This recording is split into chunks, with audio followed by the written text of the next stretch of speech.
Danny in America.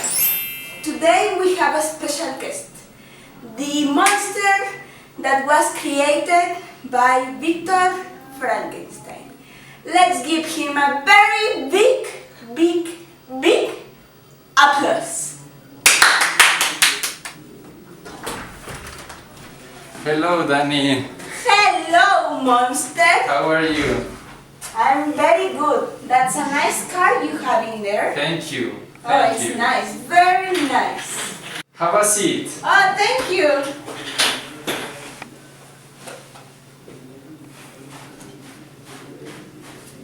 Go ahead. These people. Okay. Sorry. My top is falling. So tell me, do you have a name? No, my creator didn't give me a name. Oh, that's interesting. Very interesting. So tell me your problems. Tell me a little bit about you. So it's a very sad story. I was created by a man whose name is Victor Frankenstein. You may know him. He didn't want me. I cried a lot because he didn't want me, and he escaped when he saw me. This man. But don't worry. Today the whole production it will work hard to help you out with this situation. Right now we have live streaming reporters that are looking for some answers that will help you throughout all the situation you're having. Oh, that is very kind of your part.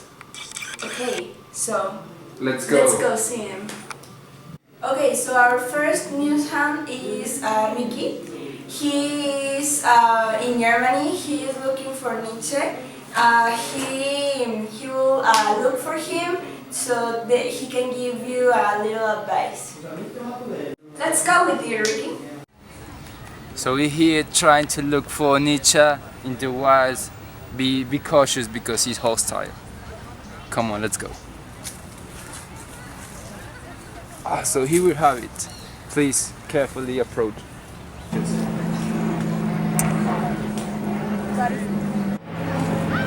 God is there.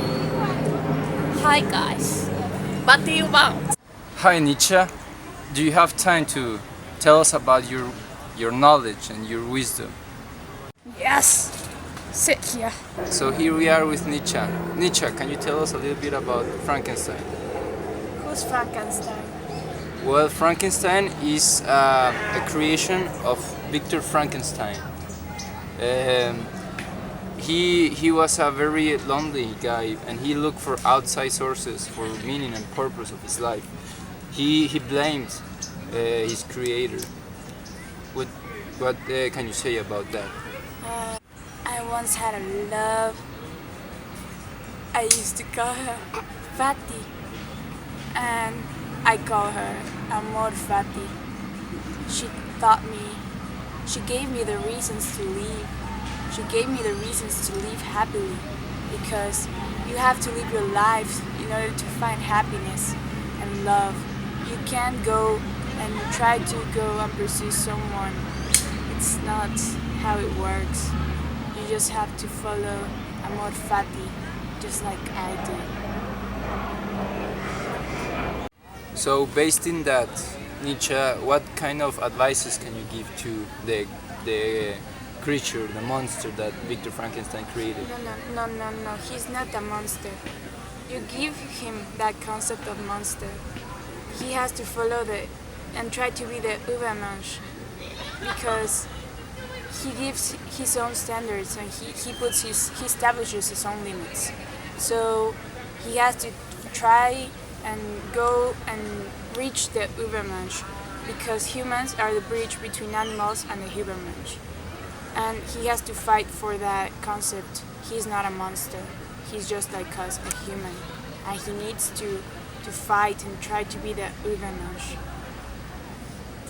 Okay, thank you very much, Nietzsche. God is dead. God is dead. Thank you so much, Ricky. Now I want to do a shout out to our sponsor, Cicatricure, for those horrible scars that will haunt you throughout your whole life. It really works. Vale. Okay, so now we'll go with Lily. She's in France in the year 1940, looking for Albert Camus. She will look for him to give us his advice. Now we're going to interview Albert Camus so he can give us a consolation for the monster. So let's find out what he's going to say.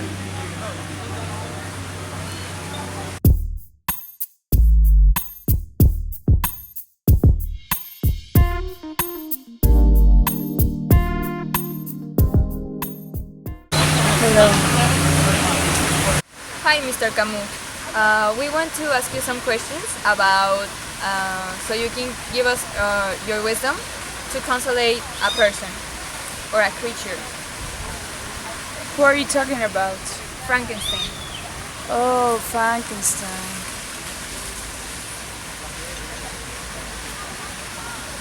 Well, I think that life is meaningless.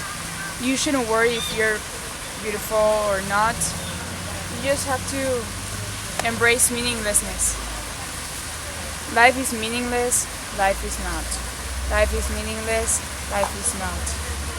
Life is meaningless, life is not. So you just shouldn't worry about it.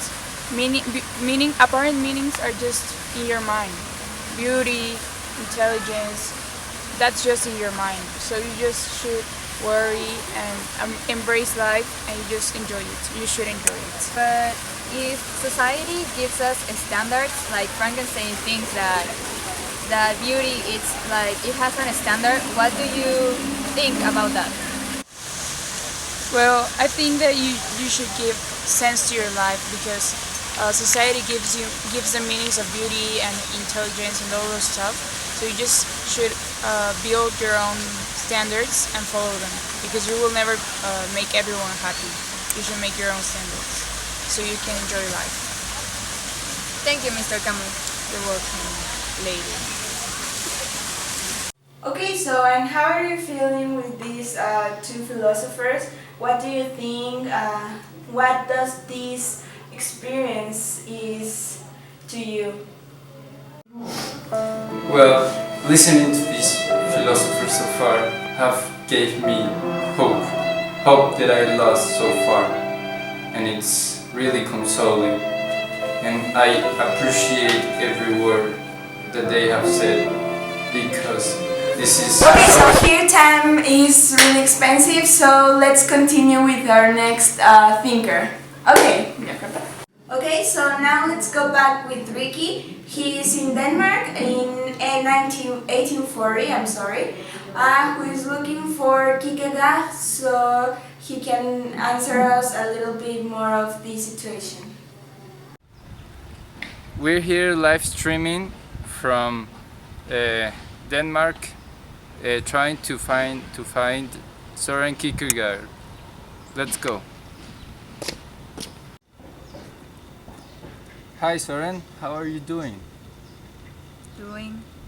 I'm sad Why is it? because this is my dog, Angst, and he died. Why did he die? He tried to do a leap of faith. It's like parachuting, but he didn't knew that dogs cannot do a leap of faith. Oh, well, nevertheless, can you tell us a little bit about Frankenstein? Frankenstein. Frankenstein, it's the monster, right? No. He's the creator, the creature. The creature. Oh, the creator. It's like the creator. It's Victor Frankenstein, right? But why do you say that he's his creator? A ver. So Søren, if I were to ask you to console the creature that Victor Frankenstein created, what would you say to the monster, to the creation? I would say to the creation that he has to do a leap of faith, which is let God enter and lose your mind totally, because all the things that he knows about him is not real knowledge. We cannot have that. So the creature must live of what he thinks, of what he thinks is true, even though there's nothing that is that way.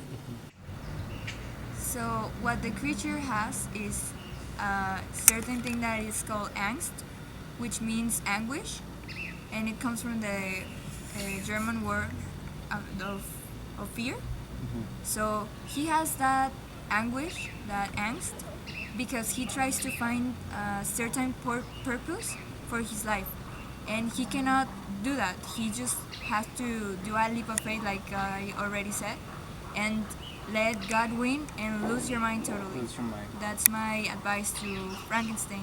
I hope he heals his soul soon. Okay, thank you, Sharon. Let's go back in the studio. Oh my god, I hate these monsters. They are so sentimental. Oh my god, I really don't know why are we... Okay, so now let's go with Lily, who is looking for Jean-Paul Sartre in the year 15 what? 1950. 1950, I'm sorry, this is just a lot for me. So let's go with her. Hello, and thank you, Dani. Now we are here with Jean-Paul Sartre, and we're going to ask for some wisdom to console our little monster. So let's find out what he has to say. Hi, Mr. Sartre. Hello. Alors, what do you want?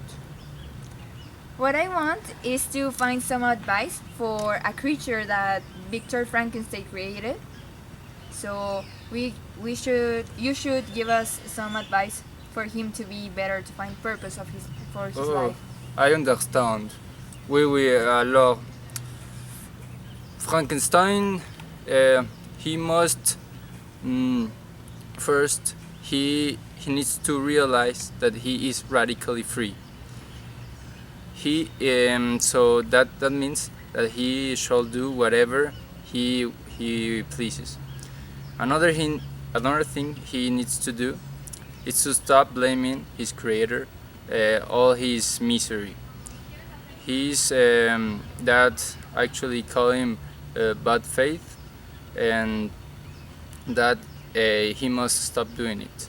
So the first thing he should start doing is to think for himself and live his life as what he wants to do. That is my advice. Thank you, sir. We really appreciate your advice, and we'll pass this to the creature. Oui, de rien. Thank you very much for another fabulous program, Danny in America, with our great guest, Frankenstein. Thank you very much. Okay, so thank you very much, and don't miss our next show. Our next it will be here with us, Dracula. Really? Are you kidding me? Dracula, I'm done with this. I don't know what this is doing. A lot of freaks in here. This is just let me here. I'm done.